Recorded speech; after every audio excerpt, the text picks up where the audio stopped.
Okay. So, this weekend, I went and saw 2 new movies that weren't called White Boy Rick or Mandy. 2 movies that I kind of actually am interested in. Instead, I wanted to torture myself with the new Paul Feig joint and the new Shane Black joint. The Predator and Simple Favor. One is one of the worst movies I've seen all year, and the other is also one of the worst movies I've seen all year. And we only got time to talk about one. So let's talk about Paul Feig. We got a lot going on in this. It's a straight-up thriller, but it's a fun thriller, a thriller as I call it, because it's not catching on. Inexplicably, this movie is getting good reviews, and maybe it's because all of his movies are getting good reviews. Ghostbusters, Spy, this one, they all get good reviews for no reason. Ghostbusters 2016 is like one of the worst movies from last year, one of the most panned movies, I should say, last year. Seems like everybody that came out of that movie hated it, and yet somehow it maintained a pretty positive perception among critics, especially. I went into this one, I was actually mildly interested. I'll give Paul Feig that. I was mildly interested in the movie based on what we got from the trailer. The trailer was like pretending that this movie was going to be a like psychological thriller kind of movie. It was saying from the twisted mind of Paul Feig. Did you just take my picture? Erase it. I guess I'm probably not the kind of person you're normally friends with. Oh, you do not want to be friends with me. Trust me.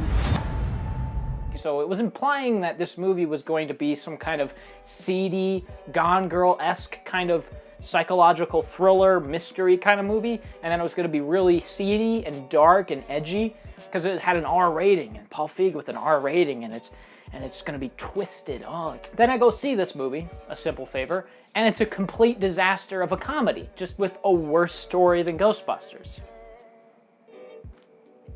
Paul Feig's at it again, folks.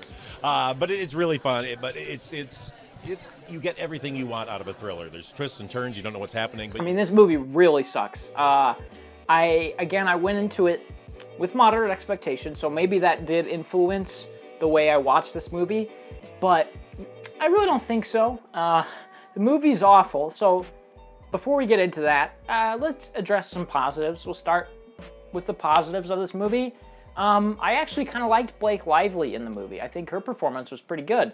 She's like this rich, kind of arrogant lady who is super self-assured and super self-confident. And Blake Lively was a great cast for that. She really oozes that really well. I loved her performance in this. And that's it. From like the first frame of the movie just looks like trash. It's shot so poorly. Everything is shot really statically like this. It's shot like a YouTube video. Most of it is shot in a wide and then a shot, reverse shot. Shot in a wide, shot, reverse shot. And then just as the conversation gets boring, they'll get up and the camera will go to a wide and it will kind of slide with the people. And then they'll sit down and then it'll just go to shot, reverse shot, wide, shot, reverse shot, wide. And if that wasn't bad enough, if the static, boring cinematography wasn't bad enough, Paul Feig decides to amp up the saturation in the movie so it just looks like vomit. The movie looks terrible. It's not just shot terribly, but visually, the shots aren't really well composed, and the saturation is so high that everyone's ears are like red, like really noticeably red, and everyone's skin is like orange. Yeah, hey, Paul, I've been checking out those dailies, and it looks great. It does not look like barf. But I was thinking maybe we can make the movie look more like barf. The story is a complete train wreck, where it feels like the movie was trying to be the seedy Gone Girl kind of movie, but it's completely undercut by out-of-place humor, by Ghostbusters humor. The tone of this movie is a mishmash of Gone Girl and Ghostbusters. Can I tell you that's a question we asked each other and ourselves every day. Every scene, every day was like, what is the tone of this film? It tries to be so many different things and ends up being none of them.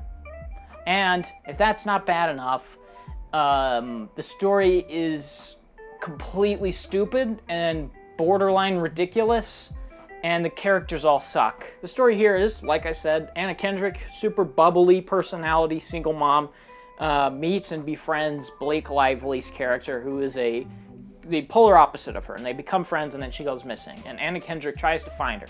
That's the basic story.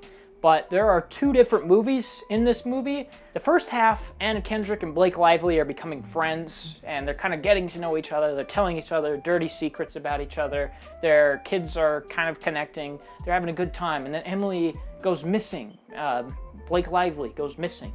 And Anna Kendrick sort of becomes her. She sort of becomes the mom to her child, and then starts having an affair with her husband. So, and then she starts putting on her clothes, and the movie is trying to, like, allude to the fact that she might have something to do with it. It's like a red herring, like, did Anna Kendrick have something to do with this to get Blake Lively out of the picture so she could become her, so she could adopt her life? She told me to say hi to Stephanie.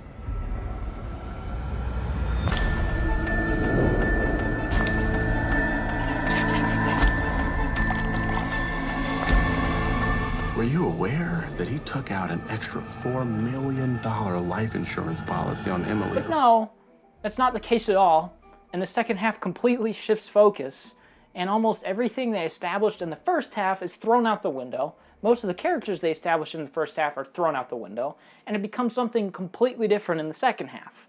Where in the second half, Anna Kendrick starts actually doing some detective-y things. She goes to people's houses, she gets information, she goes to a campsite where Blake Lively was as a child, she gets information there, and then you find out that Blake Lively, in the first half, she's dug up out of a lake, she's dead, but you find out she's not dead.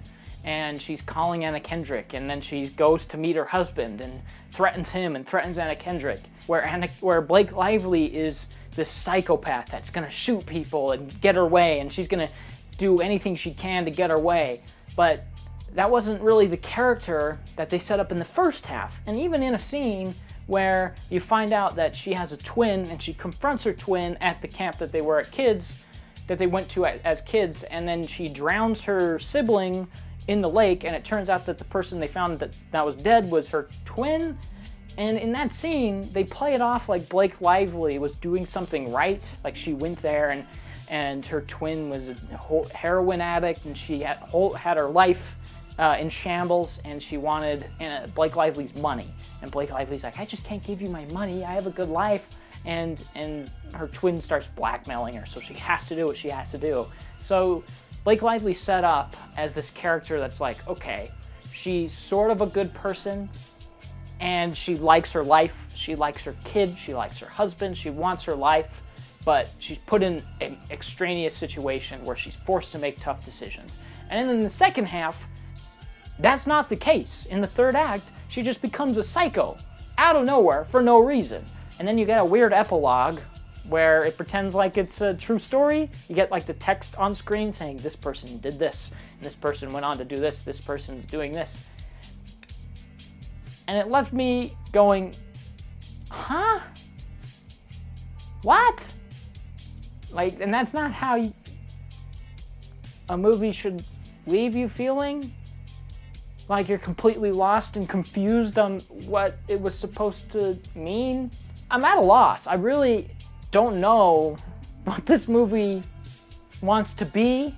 I don't know what it was going for. I don't know if it was going for anything. I don't even, I'm just at a loss. I don't know.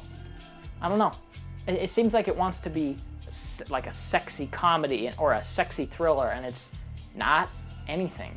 It's just awful. It's just awful. I'm kind of stumbling because I just don't know what to say about this movie other than that everything it does, it fails at. It's one of the worst things I've seen all year. Don't see it.